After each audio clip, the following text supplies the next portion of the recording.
All right, I think we are live. I'm about to find out if that's the case by going to...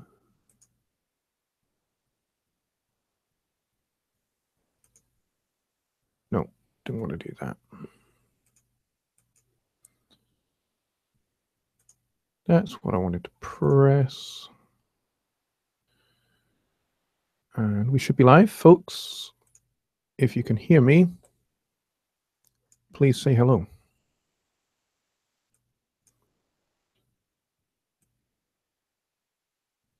I promise you I won't bite. But it is 10 p.m.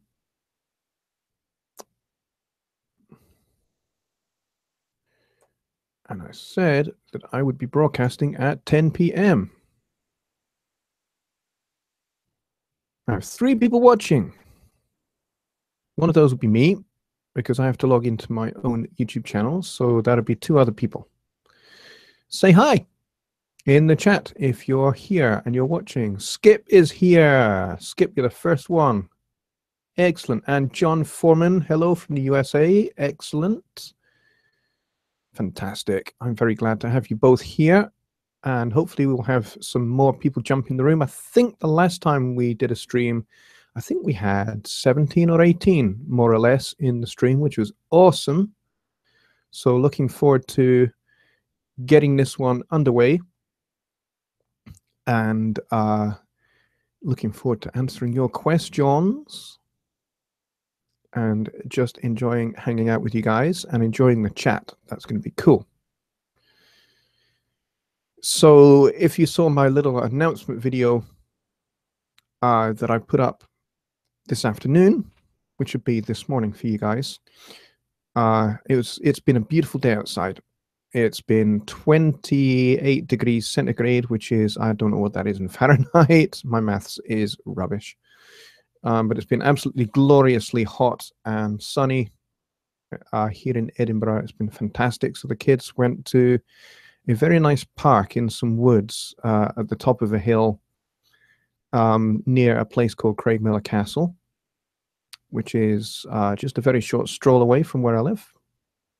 So we've got 4 people in the room. So we have Skip Jones, we have John Foreman. Anybody else in the room, come and say hello in the chat so that I know who you are and I can give you a shout out in the broadcast. If one of you who is here could be so kind, if you are a member of the Home Studio Trainer Support for Studio One group, if you're a member of that group, could you go and post a link to this this live stream there for me, please? I think I forgot, which is not good. So if one of you could go and pop a link there in that one and in the Personas group, if you remember that, that would be a helpful thing to do. Skip's already done it. Awesome. Thanks, mate. And we have the Rocker here, a.k.a. Rich. Glad you're here, mate. So it's so far only 6 minutes into the broadcast, but so far we have a very small select bunch of people. Hopefully we'll get a whole bunch more come in. That would be awesome. So I am drinking tea, as I was. I think the last time we did a broadcast, I was drinking tea as well.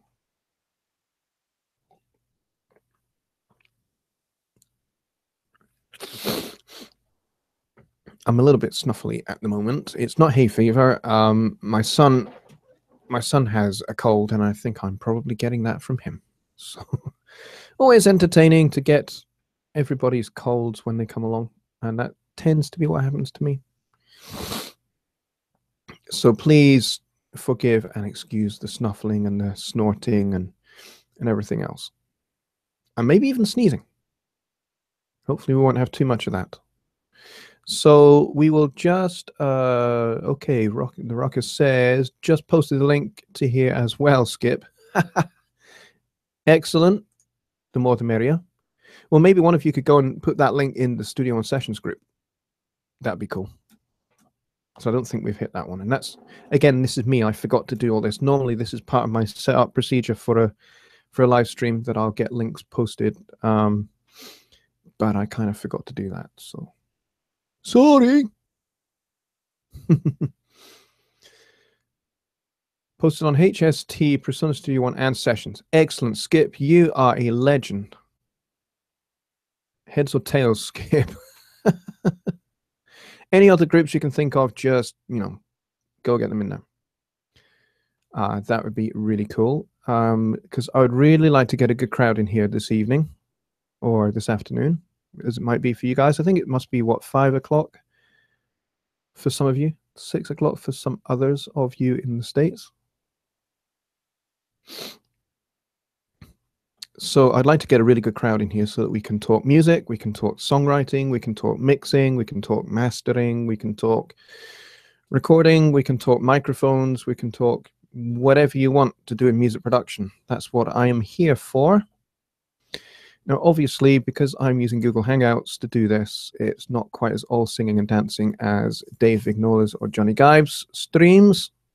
Sorry about that. Nothing I can do about that, I'm afraid.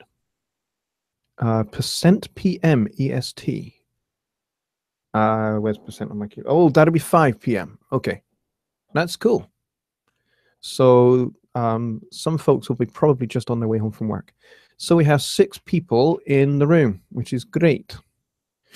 So get tapping your questions quickly into the chat and we'll get going.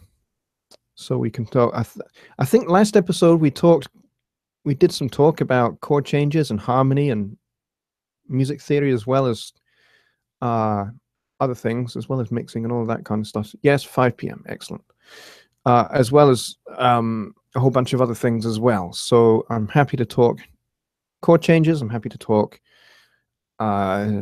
genres, styles, mixing, EQ, compression, everything to do with music production. Singing, yep, happy to talk about singing as well. Lyric writing, rhymes, narrative styles, all that kind of stuff. We can talk about all of that.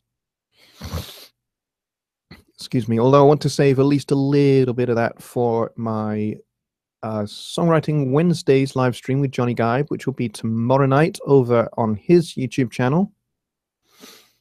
And they are usually fantastically entertaining, very informative, and great fun. So really looking forward to those. And somebody just commented on one of my YouTube videos, but I don't know which one they commented on. So I don't know. Let me just see what they are called. What's their name? Bejf Records, BEJF Records. Come and get on this chat, will you? And you can post your question here, and we'll talk about that. Richard Hargrave is here. Hello, my friend. Good to see you. So we have 8 people in the stream. Excellent. Any help on how to develop a chorus? I always get stuck on that. Yes. Choruses. The chorus is the most important part of your song. You want to build your entire song around your chorus. Some people kind of like start by writing a verse and then kind of like a chorus develops out of that. But essentially, when you're starting to write your lyrics, a nice one, Richard. What you want to do is you want to decide what your song is going to be about and how you are going to tell that. So, oh, you're doing it backwards. Okay, so you're working from the end and going back to the beginning, which in some ways is good. Start out with how you want the overall thing to sound in the end and then work backwards. So you kind of need to have, if you're like me and you write narrative style, which means you tell stories, you need to have a story that you're going to tell, or a message that you want to convey. D.E. Baker is in the house. Hey, dude, what's up, man? So you want to have a story or a message that you want to convey in your song. And your chorus is pretty much the punchline or the central point that you want to make. Oh, you write the verse, then you can't get the chorus. Okay, so think about what you're saying with your verse, what your story is, what your message is, and then kind of like with a joke, you kind of work towards a punchline. Your chorus is your punchline. It's where you have a succinct couple of sentences that usually rhyme, that will be kind of like the thing that you can hook your listener with, and get them really into the song. They will. Oh, Khalik is on the way. Awesome. Thanks, Skip. So you want to have with your chorus the punchline, the essence of your song, the knockout blow of your song, that sums up what the song is about. So, for example, let's take my song Chanel from my EP Belonging to Tomorrow, which is essentially, it's a 12-bar blues. The song is about a guy who goes to his usual favorite bar, and at this bar he meets this beautiful woman. He falls in love, she falls in love with him. They instantly connect that night. And it's only kind of like a little bit down the road that she finally confesses to him that she is a lady of the night. She is a prostitute. And it takes her a lot of courage to tell him this. But you know what? He is so devoted to her. He says, that's okay. I love you anyway. So I'm here for the long haul. Now, he has a very successful job. And so he's basically saying, look, we can get you out of this so that you don't have to do this anymore. We can get you out so you don't have to be a prostitute anymore. My salary would be enough to cover everything that we need, which is all great. So they get married. And then, unfortunately, there is a financial crisis within the business that he works in, and he is made redundant. And suddenly he is very much alone, and roles are reversed. Instead of him being the breadwinner, she becomes the breadwinner. So she has to go back out to what she knows and what she has known since she was about 14 years old. It must be a very long song. It's not really a very long song, actually. It's 2 verses and a chorus. And this is the point that I'm coming to. I'm going to pull up the song lyrics, and we can have a look at it. If I go to my documents, and I'm just going to find my lyrics. Chanel, just going to open up the Word document. Give me a sec, folks. And I just want to change the view. Let's change the zoom.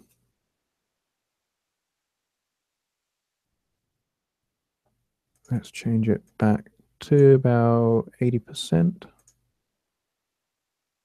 All right, I am going to share my screen. So when I do that, folks, what you need to do is, I think we talked about this before, you need to change your resolution, because when I change to sharing screens, for some reason, YouTube changes the resolution back to 480. So you need to make sure you select 720. Okay, hang on a second. What have I just done? That was, okay, wrong button. Okay.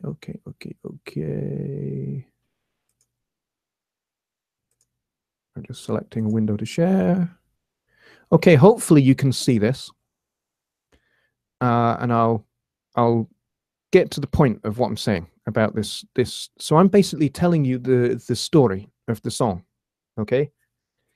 So once I've worked out who is who, what is what, the setting, the people that populate the song, why they're in there, what their story is, once I've got all of that, then I try and condense that down, because otherwise, as you say, Richard, it would be a very, very long song.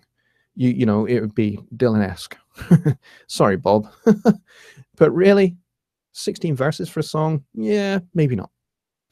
So I tried to tell my story within 2, maybe 3 verses. So this actually has, I said it had 2, it has 3 verses. So you can probably see this on the screen. Hopefully you can. I will check I'll check actually that you can. Yes, you can. Play it for us. My issue with the chorus is more how to change up the melody. Okay, I'll get to that in just a sec.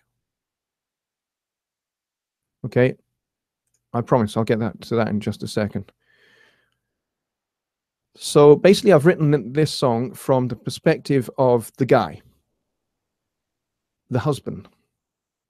And basically, I've taken one night when he is at home and she is out at work, and kind of what goes through his mind and what his resolve is. And the chorus is his resolve, in spite of the tension of their marriage and what she is doing to keep them both surviving whilst he's in redundancy.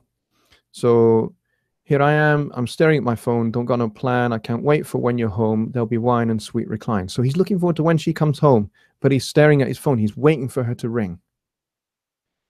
Verse 2, I close my eyes, see the sailors spend their pay, and my heart cries, but I could never walk away, for my love comes from above. So he's saying, when I stop to think, in my mind's eye, I can see kind of what she's doing. And it breaks his heart. But he is so devoted to her that he could never ever walk away from her, because he says, my love comes from above. My love comes from God. My love for you comes from God. And so because of that, I cannot walk away. So the chorus sums up his resolve. My Chanel, do you not know, no matter where you go, we'll walk hand in hand into our promised land. The promised land for them is getting out of this situation that they're in, and that they're going to do it together no matter what. And that means he has to a degree, kind of accept where they're at and what she's having to do. But he's going to keep his devotion to her, even though inside what she's doing churns him up, because he knows that she is with other men for the night. So verse 3, you open the door, my world fills up with light, I'm sliced to the core, but I'm going to do what's right. We'll drink wine, everything's just fine. So he's decided in his heart, and he knows in his heart where he wants to be. He wants to be with her. And so when she comes home in the morning from a night at work, his world fills up with light. He loves being with her. He slices the core, it hurts. Where they're at hurts. But he's going to do what's right, which is to stick with her. Okay? I will now get to what you asked there, and I'm going to stop sharing my screen, and I'm going to go back to this view here. Hello. And I'm going to close the Word document. So you're saying my issue with the chorus is more of how to change up the melody. But so here's how I approach melody.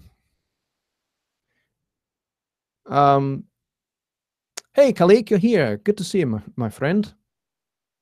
Excellent. Glad to have you here on the broadcast. So we're talking about songwriting. We're talking about how we approach choruses. So for me, when I'm writing a chorus, the melody has to be the catchiest thing of the whole song. Now, I want the whole song to be memorable, but I want, because the chorus is the most important thing, and it sums up the whole song, as we've just seen from my lyrics there, then the melody here needs to be really, really strong, really, really memorable. So what I do is I try and write a melody line that's simple. So my verse melody might be a little bit more meandering and a little bit more complicated. But with my choruses, I simplify it quite a lot. So I'm not sure how well this is going to come out, how well you're going to be able to hear. My Chanel, do you not know?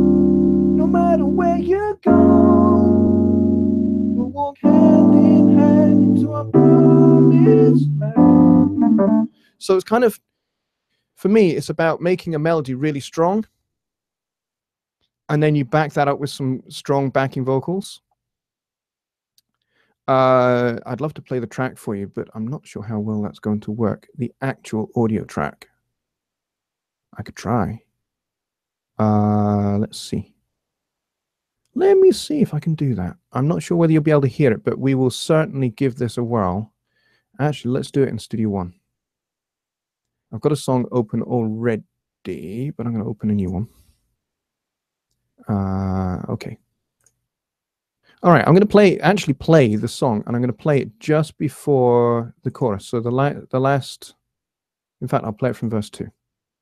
Okay, hopefully you can hear this. Let me know if you can, and we'll see how we go. I see the sailors spend their pay. My heart cries, but I could never walk away. For my love comes from above. Right, here comes the chorus. My Chanel, do you not know? No matter where you go, we'll walk hand in hand to our promised land.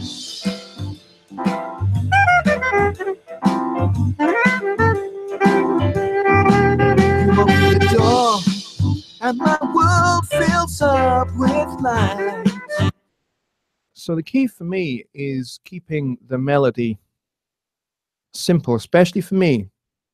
I made a deal with myself a long time ago when I made a record in the 90s, where I wrote melody lines that were actually really, really complicated. And when it actually came down to recording, they were actually a little bit hard for me to sing.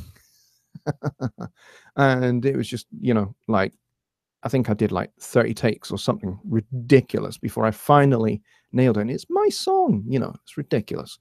So I made a deal with myself that I would write simple melodies, and then, you know, kind of any complexity would take place harmonically. So in this chorus, I mean, you know, the verses are fairly straightforward 12-bar blues, with the exception of the last line, the turnaround. Instead of going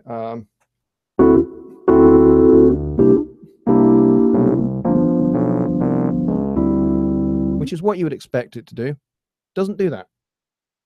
I go to E flat major because we're in the key of G. I go to E flat and then A flat, which leads you down to the G.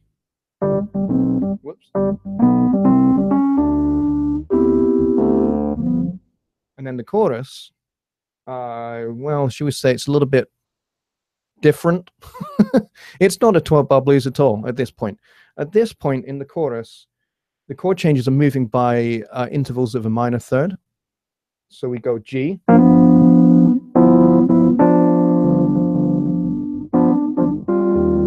to E flat major 7, G flat major, sorry,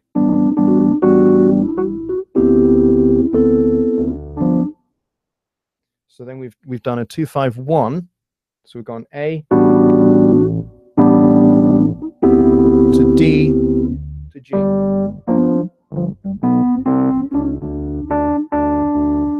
And then that sets you up for going back into the verse, which, as I say, is much more straight ahead 12-bar blues.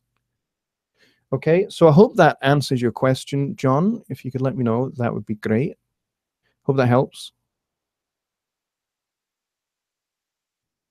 So yeah, the melody and the chord changes for your chorus need to be simple, in my opinion, because you want the listener to be hooked by that, which is why sometimes people call it the hook rather than the chorus. So there we go. Hope that helps. Any other questions?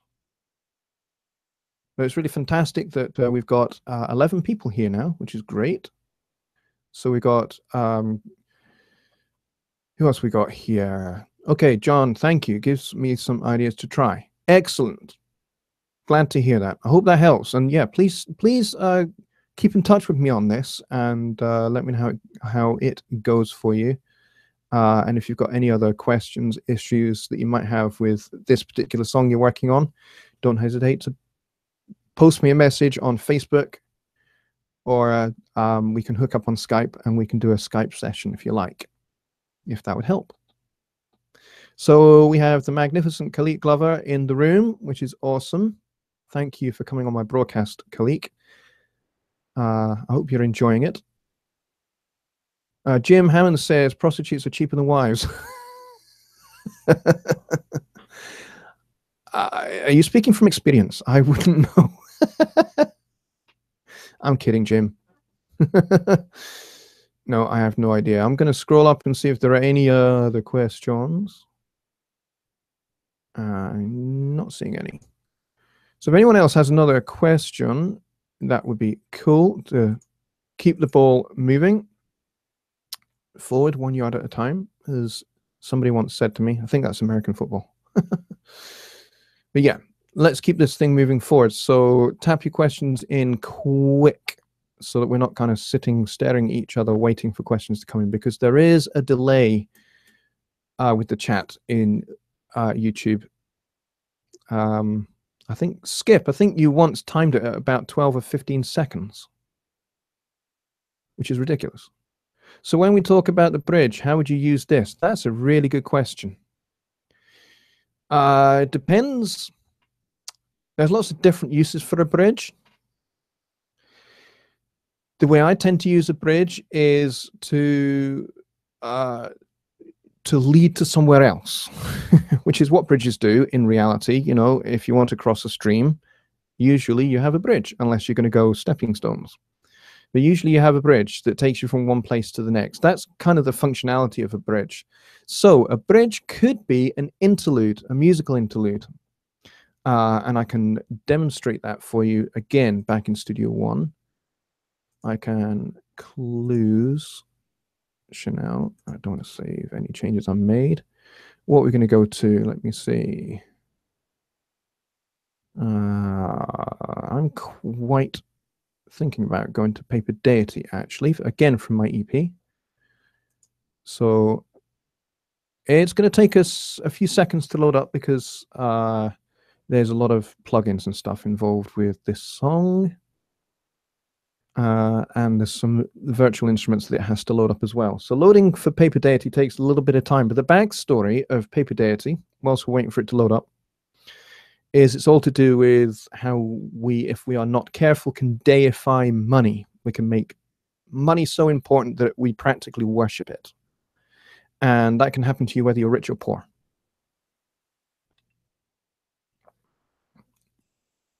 You know, ironically, when you're poor and you don't have it, then the tension for you is just as great than if you were excessively wealthy and have so much money you don't know what to do with it. You know, and so you can become dependent upon, and you can rely upon money for, you know, for opposite reasons. You know, they can completely govern your life. So that's kind of what the backstory of that song is. But it does have a cool little bridge section, which then leads into a key change and a saxophone solo. So we'll have a look at that. I've pulled it up in Studio One. Again, I'm going to share the screen, folks. So do the resolution trick, if you'd be so kind. Let's see, application window, Studio One. All right, folks, you should now be seeing Studio One. I'm going to go check, and hopefully it will change for you. Gosh, there is quite a delay. Okay, so you should now be able to see it.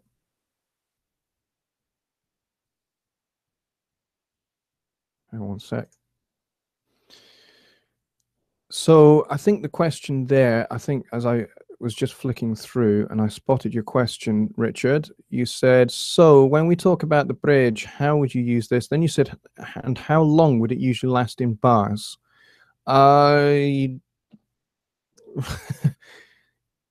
you see, there are no rules really. Well, there are some, but most music is governed, most popular music anyway, is governed by 4-bar phrases. So that's kind of how we tend to operate. We tend to operate in 4-bar phrases. So that being the case, then maybe a bridge might be 8 bars long, but it might also be 12, it might be 16. It depends what you're wanting to achieve with it. Let me just close a couple of notifications that have popped up on my screen. Okay, so we are going to go from the chorus into the bridge and then into the solo section. Now, the interesting thing about this song is it has a key change, but it's not a key change that you expect. That's the interesting bit. All right, so chorus. Oh, hang on. Why is everything soloed? Okay. Hang on a minute. What's going on? All right, let's try that again. Because you don't just want to hear a guitar. Here we go. Says on the bill from blue bust, make every thrill, make it still your life, dominate your goals, make it up and strive, seek another soul, gets mad, paper, daybreak.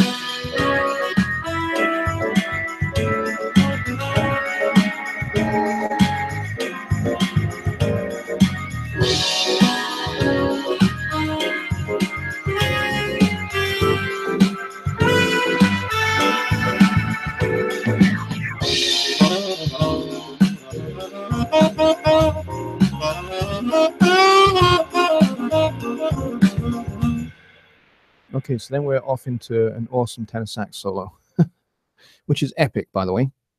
Okay. Let me just turn in my notebook to that song, and I can run down some of the chord changes for you. Which is hopefully a useful thing for you if I can find it. I have so much stuff in this notebook. This is what I'm flicking through.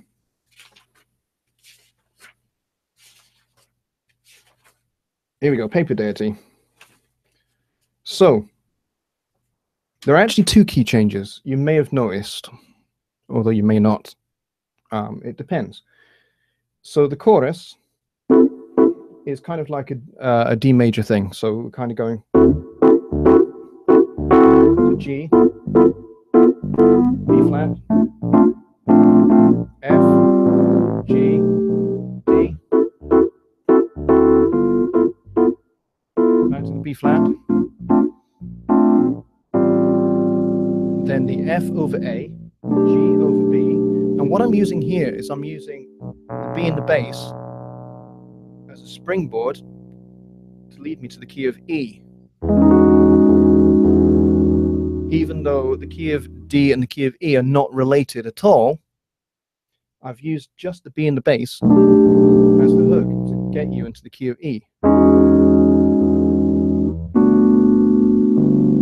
G major 7, then B13, A flat, E major again. Then we do this little climbing thing to G flat, then G11, then A11. Now, your ear is expecting you to go back to here. But we don't do that. What we do is we go, I'll play that last line again. So we're going E to G flat, to G. We're building up to going back to the key of D. Are we? No, we're not. We're going to the key of E flat. It's what we call, in music theory terms, we call that an interrupted cadence. So I've taken you from building the listener up to going into the key of D, we go to somewhere else. We go to the key of E flat. But what keeps your ear connected to this song, because otherwise that sounds ridiculous. So what keeps you interested is the fact that the keyboard vamp in E flat is exactly the same.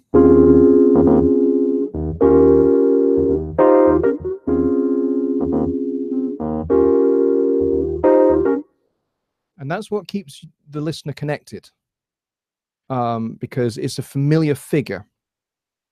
that they will have heard in the verses. So it kind of sounds like it's a verse, but it isn't, because some of the chord changes are different, which is what I like to do with a solo section, is I like to bring in a whole bunch of fresh chord changes that haven't been heard before.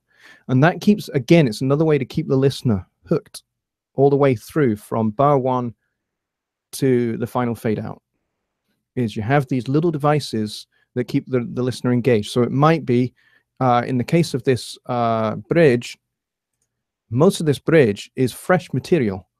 In fact, it's all fresh material because you haven't heard it before. And it's in a different key. And instead of a vocal being the feature at this point, you've got horns instead.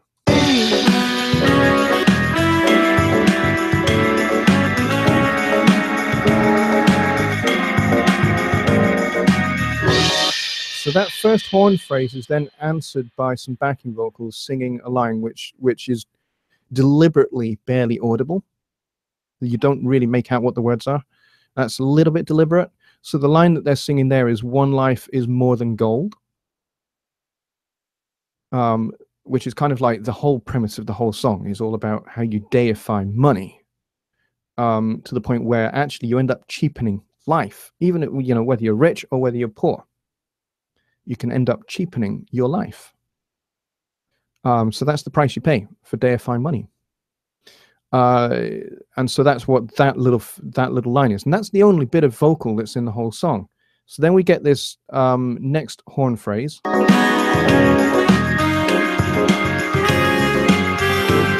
building nicely.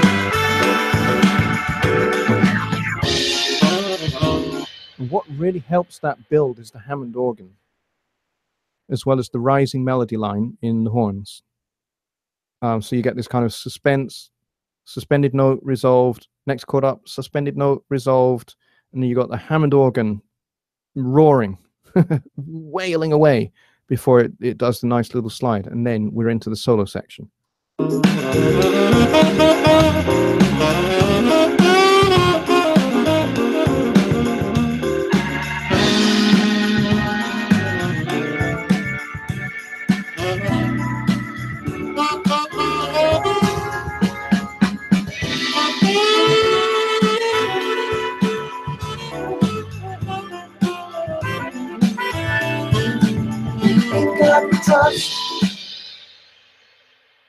So you're probably thinking, how on earth do I get from the key of E flat back to the key of D for the chorus? Well, that's what that little vamp figure is there. That you do hear a couple of times. You hear it between the chorus and the second verse, and then the next time you hear it is going back into the chorus from the solo section. But all I've done is just alter the harmony, the chord changes ever so slightly at the start of it, because we're in a different key. So the last line, basically, of the last 4 bars of the solo section, I just flip the page here. The last 4 bars rather, or 4 measures, I think you call it in the States. Basically, the chords are designed to lead your ear back to the key of D from this very, very remote key of E flat. So we've got D flat to C7 with a sharp 11. Which is the major third of the key of D. So I'm kind of using that as a little hook note to remind you we're coming to the key of D. But excuse me, but within that chord we've also got the D as well. So it's kind of like a D over a C bass with B flat, which is the 7th of a C chord, and the 13th. And then we go B minor, which is the 6th chord in the key of D. Then we go D11, which is chord 2 in D major, to E flat 11, which is a tritonal substitution for A7, which leads me back to here.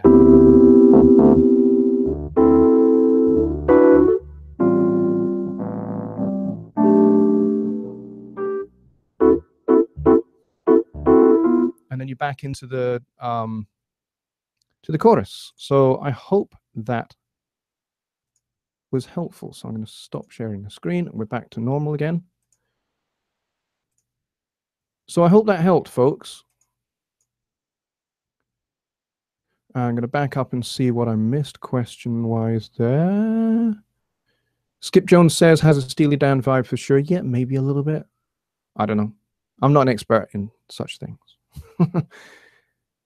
Vim says, hey, Vim, good to see you, mate. He says, hey, for all you guys who caught the early Sunday show, I finally figured out a crop to content feature in Studio One. Awesome, Vim. What I suggest is maybe write down how that all works and then pop that in the chat tonight at Johnny's broadcast. I think that would be the best place to put that. And we will all be, I'm looking forward to hearing all about that. Richard says, I just wish I could give names to where my fingers go. Names are just names, man. It doesn't really matter. The only the only people that are really hung up on what chord is what are harmony buffs like me. I did my degree in harmony. So, you know, musicologists, music theory head cases like me, yeah, I'm into harmony, love it. But really, so long as you can explain it to somebody else who is involved with playing your song, it doesn't really matter what names you give it. You could call your chords Bob, Sheila, Dave, and Douglas, and Susan, for all I care. And you could write your chords in Susan major, as far as I'm concerned. It doesn't really matter, so long as it means something to you, and it's something that you know, and something that you can refer to. Okay. Vim says the melody is king. Chords can be built around them, even if they are non-diatonic. Correct. Melody is king. Absolutely. All right, I'm gonna keep going through these questions. Doug is here. Doug Lines. A little late. Don't worry about that. That's cool. Diatonic Schweppes with laxatives in it, says Richard. Yeah, good for the runs up the scale. Absolutely. And that's hilarious. That's a bit like Alan Parsons. I don't know what you're talking about, Richard. Okay, Vim says, I won't be able to make Johnny's live stream, but in a nutshell, cropped content is a MIDI-only event editing function. Okay, that's very cool. I will make sure that we get that in there on the live stream tonight. It doesn't work on audio events. And Skip Jones plays Sheila sharp. Well, don't play her too sharp. She might squeal.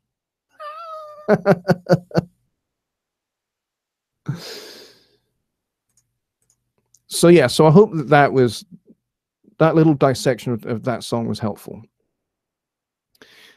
You know, for as much as my chord changes are complex,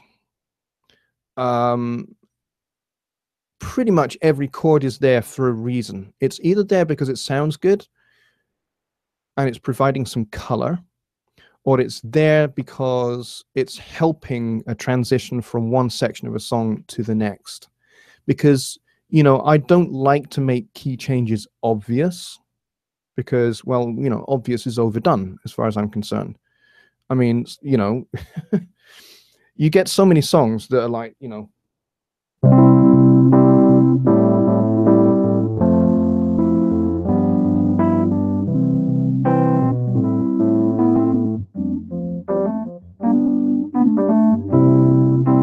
they're like that for most of the song. And then you get to the last chorus, and you get this.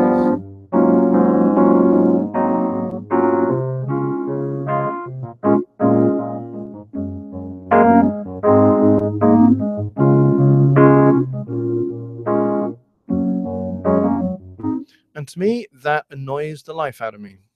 Whenever I hear that kind of thing done, oh, it makes me want to scream, frankly. So I prefer to do it in a slightly less obvious way, which is what I've done here with Paper Deity. You know, having this figure that, you know, that rises up, or I'm using like a single note to hook you from one key to another, like I do in how I get between the chorus and the bridge. where the last line would be.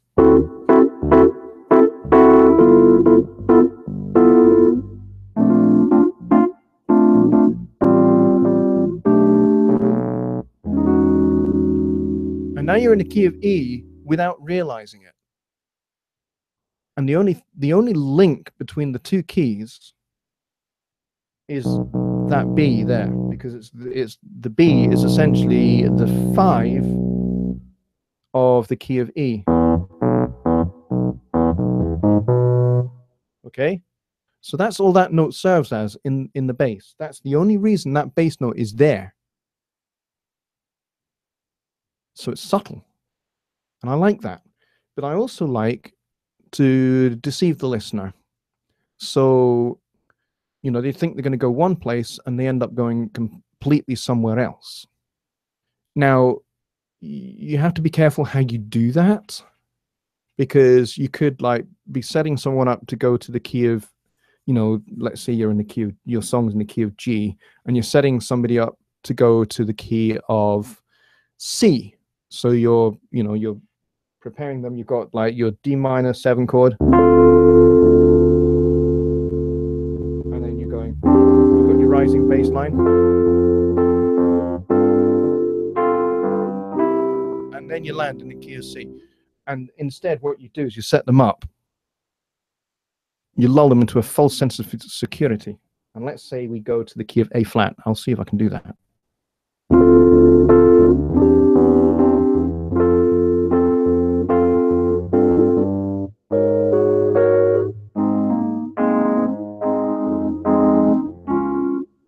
That wasn't done very successfully. I'll try that again, see if I can do it.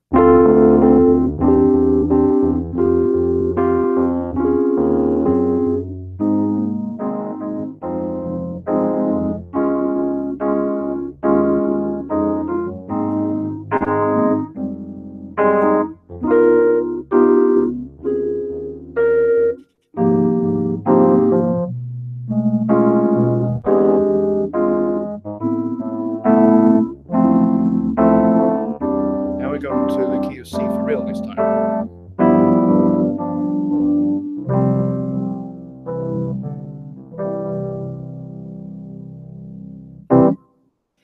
Okay, so I led you very deceptively away from the key of A flat rather, to the key of C. So if you throw in the right notes that suggest where you're going, and it has to be 1 or 2 notes that are common to both A flat and the key of C, and funnily enough, the key of C is your common note there. So pound that note a little bit, just a little bit, hint at it. As Vim points out, A flat has a C in it, as does a C major chord. Exactly, so it's not that distant a relative. So you can do that. Richard has to go, that's a shame. Sorry to have you go. Thanks for the help on that. Have a good week. I will see you soon. Yes, thank you, Richard. Thanks for coming. Thanks for coming to watch my stream. I really appreciate it. I appreciate everybody that has come to watch today. We are at 48 minutes into the show, and we are now down to 9 people in the room. So if you've got another question, pop it in the chat, and we'll maybe do 1 or 2 more questions. And as I say, they can be on anything to do with music production, songwriting, arranging, harmony, whatever. A flat, C, E flat to C, E, G. Lots of semitonal movement here. Yes, exactly, Vim. You're quite correct. Yep.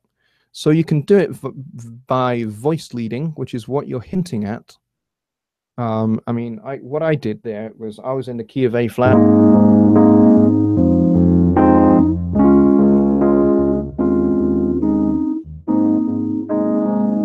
I did was I kind of like went to the key of A minor temporarily. So I kind of went like this instead. So if this was my first bit, I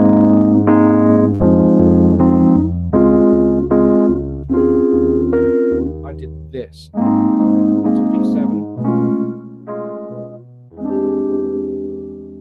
B7, 7 sharp 9, taking me to A minor, then D minor, rising up again.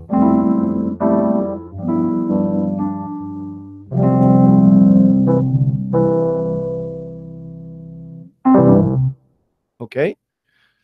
MGM Studios in the house. Good to see you, mate. Welcome. Don't worry about being late. It's fine. Not a problem. Traffic problems. Yeah, I'm sure rush hour is probably your worst enemy right now, coming home from work and stuff. What's an easy way to write harmonies? You mean vocal harmonies?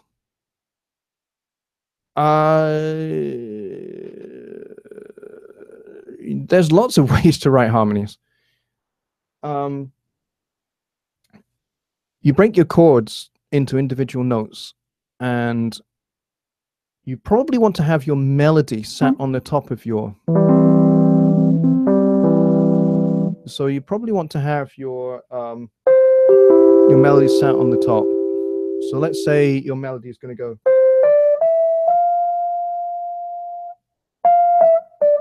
Everyone knows what that melody is. Okay, so you can harmonize it in the key of C by putting the 5th underneath it and then the 3rd below that. So you get a first inversion chord.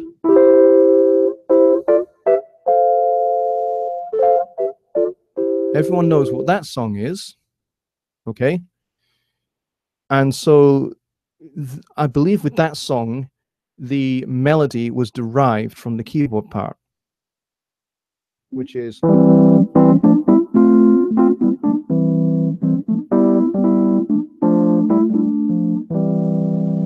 And so basically you're taking the notes of your chord. So in the case of the first chord, the chord is C major. The melody is the C, so you have that on the top.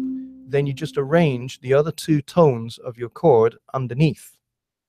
Okay? And you can be as complex with your harmony as you like. You can be as dissonant with your harmony as you like, so long as it supports your melody.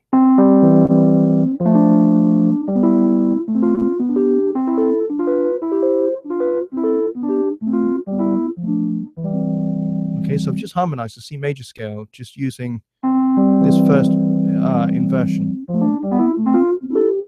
Okay.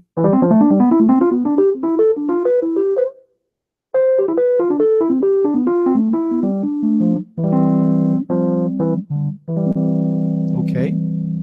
So the secret to good harmony writing for voices is to make it singable. To make each part singable. Okay. So you want to avoid awkward intervals, awkward leaps. Okay.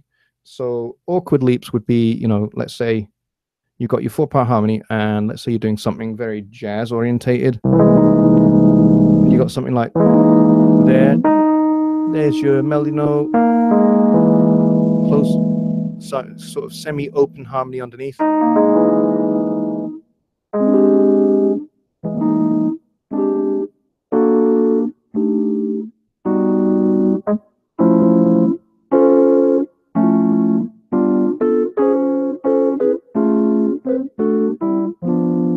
Okay, so you want to avoid odd leaps like that, where your vocalist has got to go.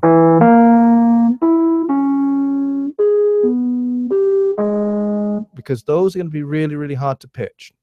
Okay, so you need to think carefully about where you're putting your chord tones.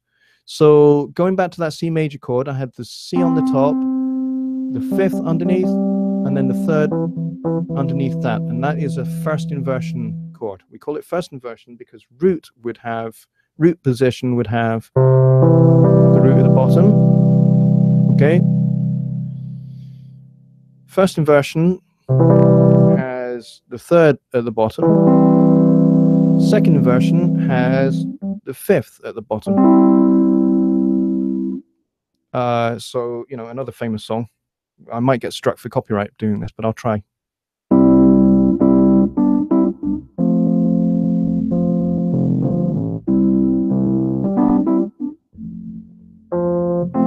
So there you've got kind of like a 3rd inversion C major and alternating with the G major chord. So I'm just moving these top 2 notes down. Keeping the G hooked underneath there.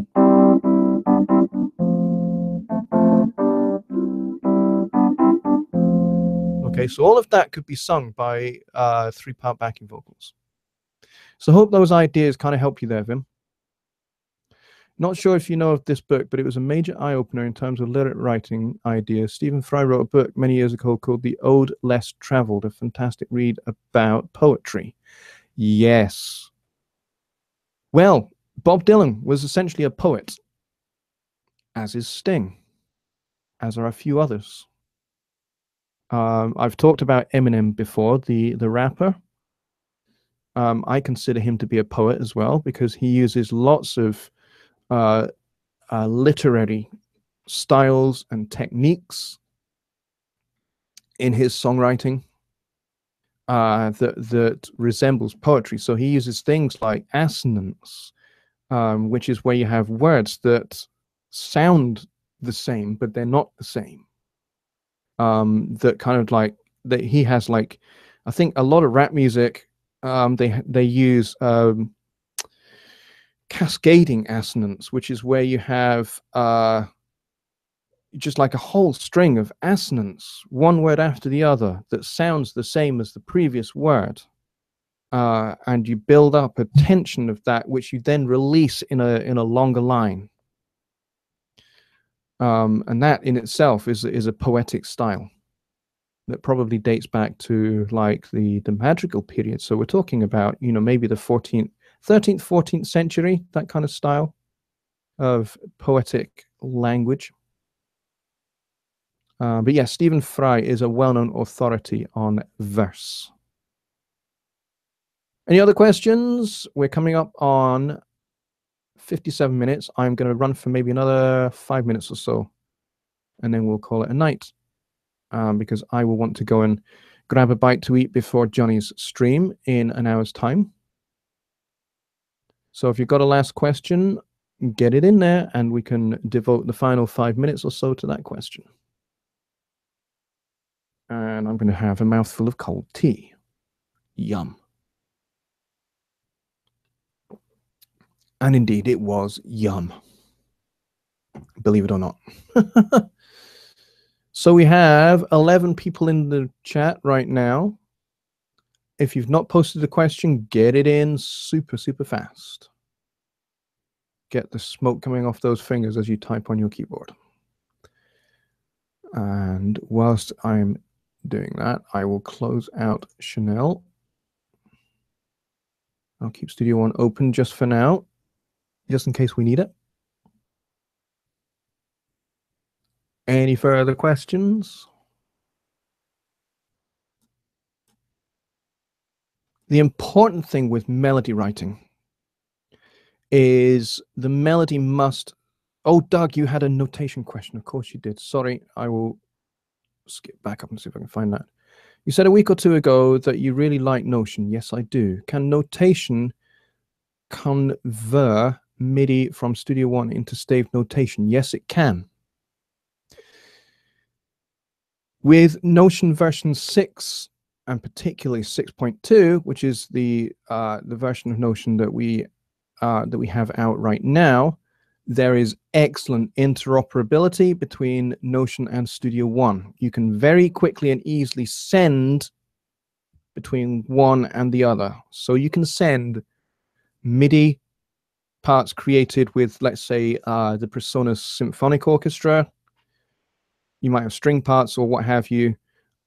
Speaking of which, that thing, if you don't have the PreSonus Symphonic Orchestra and you are into writing orchestral works or orchestral music beds for advertising or for film scores, you've got to go get it. Seriously, I believe in the PreSonus shop it is £94 just now. I'm not sure what that is in dollars, but it's about £94 just now. And you will love it. So as I say, you can create something in Studio One using MIDI, and then you can send those tracks to Notion, and Notion will effectively transcribe it for you. And then it's just a matter of just tidying it up a little bit and making it neat and legible. You had the Vienna Symphonic Orchestra Special Edition version. Yep. I loved that as well. I had that when I was a Cubase user. I don't have it anymore. But yeah, I loved it. Can you use VSTs in Notion? That is a great question. I am not 100% sure, but I believe you can.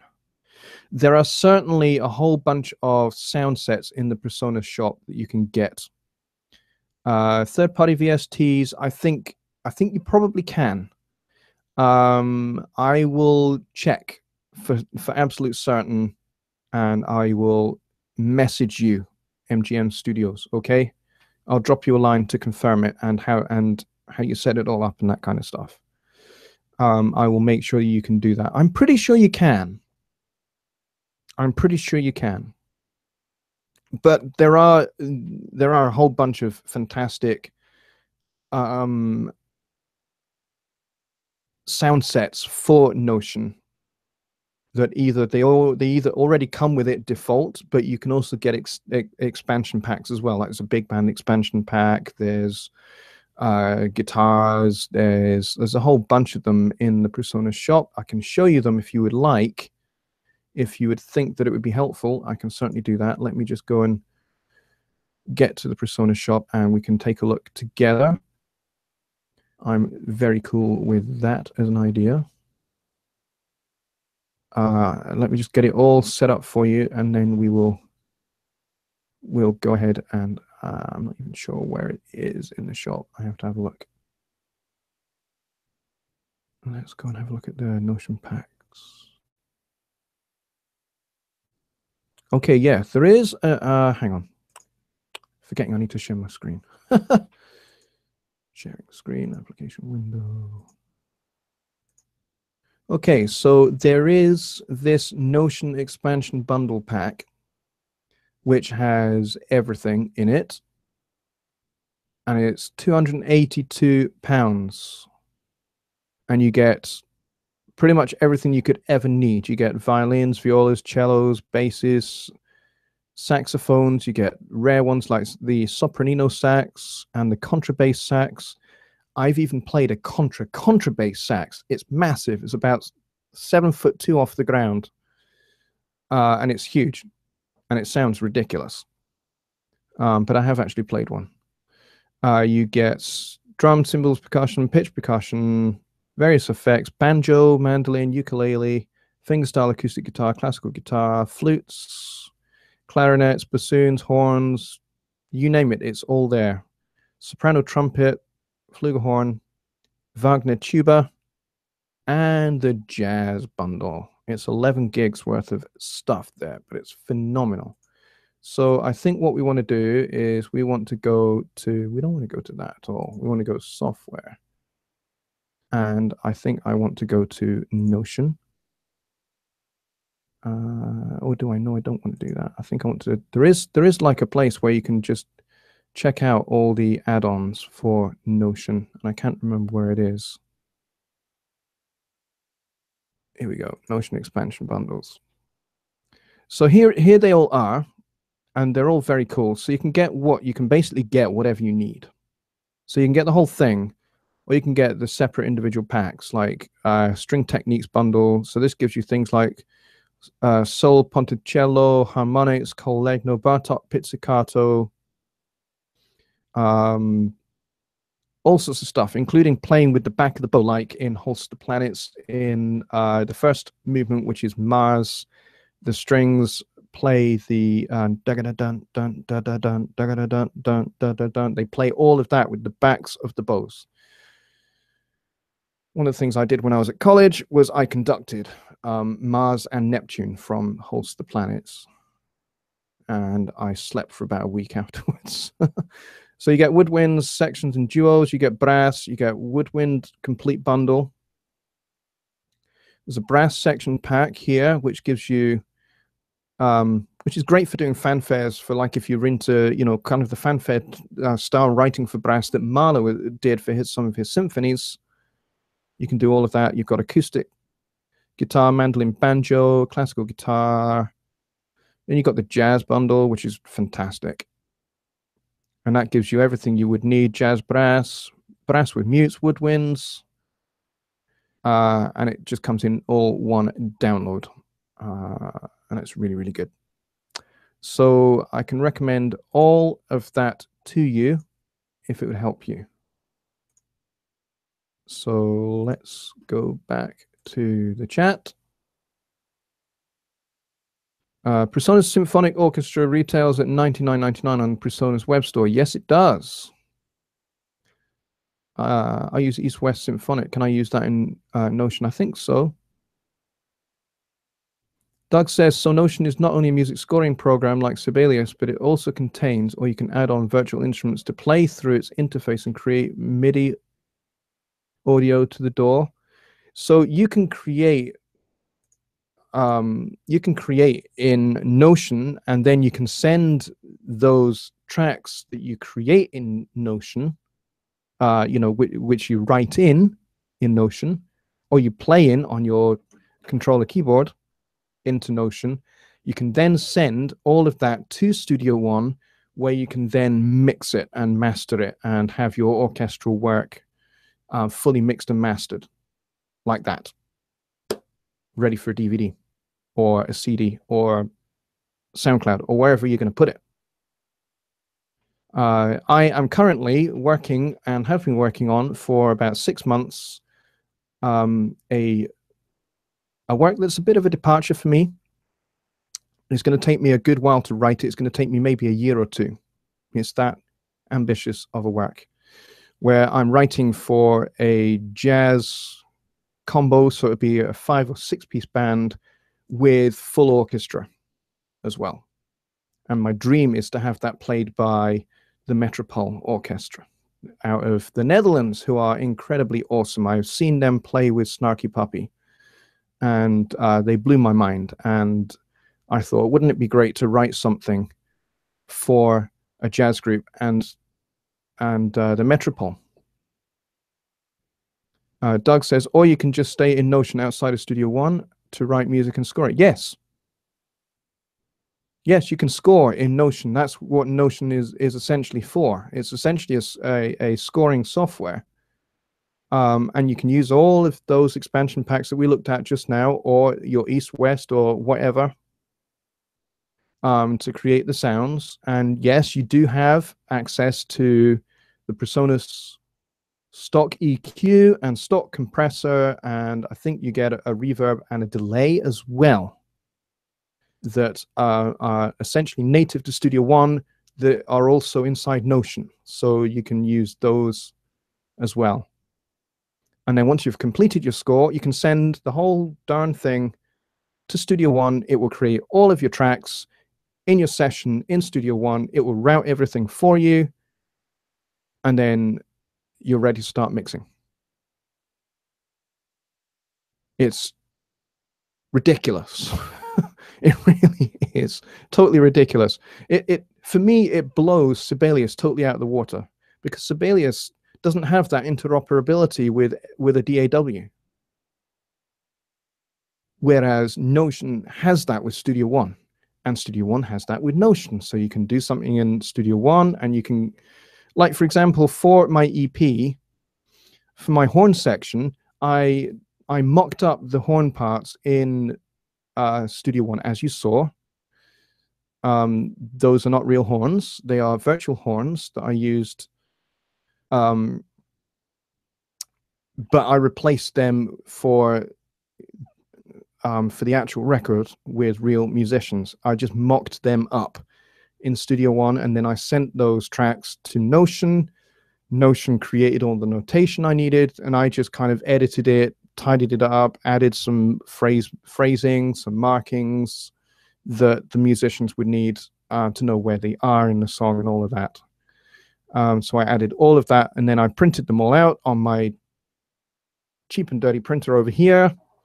And then come tracking day, my trumpet player, my woodwind specialist, they came in and they stood right there at the back door, and we chucked up a couple of mics, And hey presto, I recorded my horn section for my EP. So it works. And it was just dead easy and so much more legible than my handwriting. I'll show you an example of my handwriting, and you'll see exactly what I'm talking about. Not very legible, huh? Okay. So yeah, Notion is exceptional. All right, we are at 12 minutes past 11, and I think we're going to wrap it up there. Thank you so much for your questions. And if you feel that we've not completely fully answered a question in this live stream, then feel free to drop me a message in Facebook, and we can continue the discussion there until you're happy with an answer. Because I can't spend the entire stream devoted just to one question, unfortunately, because there's other people that want to get questions in there. So we are down to 8 people. Thank you to those of you that have stuck the whole thing out from start to finish. Thank you so much. You guys are epic. To everyone else who has been here, who's popped their head in the door, and maybe stayed for a little while and had a cup of tea, thank you so much for coming. I think we had at the peak, Skip, you maybe help me out with this. I think at the peak we had 14 people here, which is fantastic. It'd be great if I could double that. It'd be great if I could have 30 or 35 or 40. But I realized that, 5 o'clock in the afternoon is probably not perfect for everybody. So I'm going to finish up with an announcement. So don't go anywhere just yet. My announcement is that on Sunday, right after Jonny Gibe's broadcast, we will be right back here doing this again. Okay, we'll have another special live stream, and that will be right after, as soon as Jonny finishes his, I will log into mine and get started. Okay, so if you're at Jonny's live stream, just get yourself over here, and it'll be great to have as many people from Jonny's stream over in mine, and we can just continue the chat about whatever that we've been talking about in Jonny's stream. And you can add further questions. We can just make a bit of a party of it. Okay, so that'll be Sunday, right after. Doug says, now I know why you stay up so late every night. I bought Notion a couple of weeks ago, and I haven't begun to figure out yet. Yeah. Yep. Keeps me busy, and also the fact that, you guys are like 5 or 6 hours behind me, which means in order for me to be able to reach to as many of you as possible, it means I have to do something at like midnight or 1 o'clock in the morning or even 2 o'clock in the morning. So there we go. That's just the way it goes, unfortunately, until God actually stops the earth from spinning. That'd be great. Until such time, folks, here we are. So I hope this stream has been helpful, and I will see you all tonight at Jonny's live stream in about 45 minutes time. If you're going to be there, that'd be fantastic. I'll join you in the chat. Tomorrow, Jonny and I will be doing Songwriting Wednesdays. And then, as I say, Sunday, we'll be back here, Sunday night. Okay, until then, take care. Bye for now.